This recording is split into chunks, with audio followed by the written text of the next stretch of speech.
निगम द्वारा trade licence के लिए नोटिस देने पर निगम ने नोटिस दिए हैं ट्रेड लाइसेंस के लिए, उसके लिए हरियाणा चैम्बर ऑफ कॉमर्स ने ऐतराज़ जताया और उस पर ऐतराज़ जताया है। आज हमारे साथ हरियाणा चैम्बर ऑफ कॉमर्स के चेयरमैन विनोद खांडेलवाल हैं, उनसे जानते हैं कि क्या मामला है पूरा। सर, स्वागत है आपका डिजिटल हरियाणा पर। क्या मामला है, जो नोटिस दिए गए हैं उन पर क्या कहना चाहिए? सबसे पहली बात तो ये है कि जो है ट्रेड लाइसेंस के लिए जो नई प्रथा शुरू करी, प्रथा तो पुरानी है, बहुत समय से चली आ रही थी, मगर पिछले कई सालों से गवर्नमेंट ने इस पर कोई नज़र नहीं थी।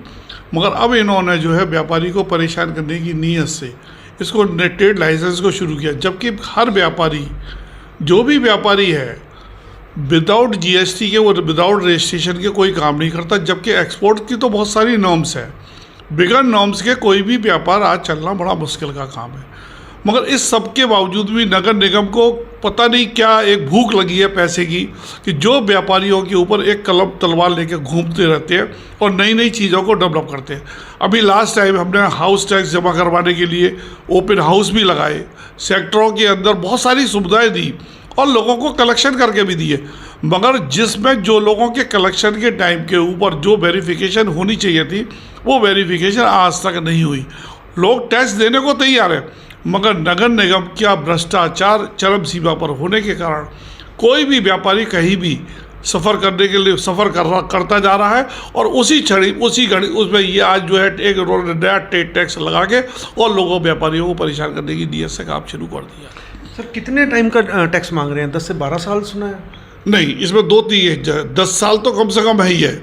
मगर इसके अलावा जो व्यापार जिस दिन से शुरू हुआ है उनका, उस दिन से वो अगर उन्होंने कोई ट्रेड टैक्स नहीं दिया है तो वो टोटल पर ही ट्रेड टैक्स मार रहे हैं। तो कितना टैक्स बनता है? लगभग शुरुआत होती है एक आदमी की लाख रुपए से शुरुआत होती है और लाख से लेके 5, 5.5, 6 लाख रुपए तक के टैक्स बनते हैं। तो इसमें विरोध किया है, इसमें पत्राचार भी किया गया है, आपके द्वारा भी किया गया है। इंडस्ट्री के जो उद्यमी हैं उन्होंने इस पर ऐतराज़ जताते हुए पत्राचार किया है डीएमसी से या नगर निगम से। सबसे पहली बात तो यह है कि नगर निगम को जिस तरह ये पहला नोटिस आया, इस संबंधित बात हमने यहाँ के सांसद और तुम्हारे का विधायक दोनों से ही की। मगर जब उन्होंने पूरी जानकारी लेने के बाद ये कहा कि भाई ये अभी कोई पूर्ण रूप से क्लियर नहीं है, और नगर निगम कमिश्नर से जब बात हुई तो उन्होंने तो साफ कह दिया कि तो मेरी नोटिस में ही नहीं है कि ये नोटिस किस ढंग का दिया गया है और क्यों दिया गया है। तो ये कमिश्नर साहब की नोटिस में ना होना एक बहुत बड़ा जो है षड्यंत्र नज़र आ रहा है कि इसके पीछे कौन सी पॉलिसी काम कर रही है, कौन षड्यंत्र योजना को बना रहा है और इस योजना के ऊपर वर्क कर रहा है। अगर शहर का यही हालत रही तो आने वाले समय में व्यापारी आदमी या तो सड़क पर होगा और इसका विरोध करेगा, और इसके लिए विरोध में हरियाणा चैम्बर ऑफ कॉमर्स ने अपनी तरफ से पूरी कार्रवाई की है और कार्रवाई का अभी तक किसी प्रकार का कोई स्पष्टीकरण किसी अधिकारी द्वारा प्राप्त नहीं हुआ है। तो निगम, यहाँ बड़ी नई बात आ रही है कि निगम कमिश्नर को पता ही नहीं है कि ये नोटिस दिया गया, तो किस कारण दिया गया और किसने दिया है। तो डीएमसी के द्वारा भी तो कुछ इसमें पत्राचार किया गया आपके द्वारा? मेरे द्वारा सभी जगह पत्राचार किया गया, मगर मेरे पास अभी तक इसका कोई भी स्पष्टीकरण नहीं है। और ये सारा मामला अभी तो सिर्फ जब कहीं भी बात होती है तो सिर्फ ये कह दिया जाता है अभी से रोकिए, सीएम साहब इस पर बात कर रहे हैं। तो उद्यमियों द्वारा अगला स्टेप क्या होगा, आपके द्वारा क्या अगला स्टेप रहेगा?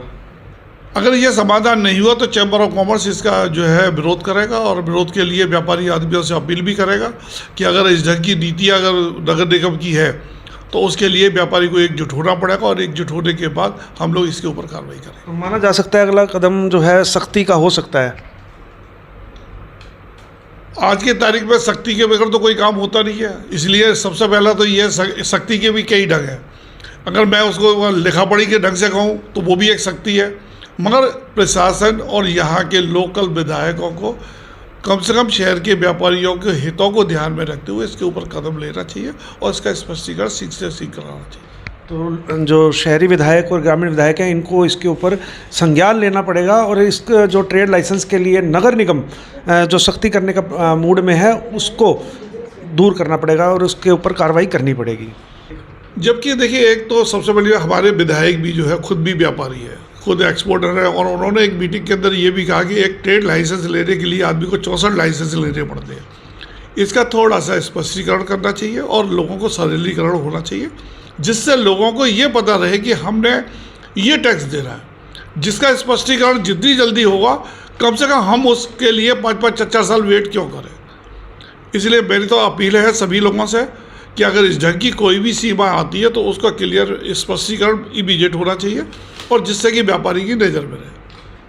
तो विनोद खंडेलवाल जी का कहना है कि इस पर स्पष्टीकरण जल्द से जल्द निगम को करना चाहिए और विधायक को भी इस मामले में इंटरफेयर करना चाहिए और संज्ञान लेकर, क्योंकि वो खुद भी एक उद्योगपति हैं, और संज्ञान लेना चाहिए।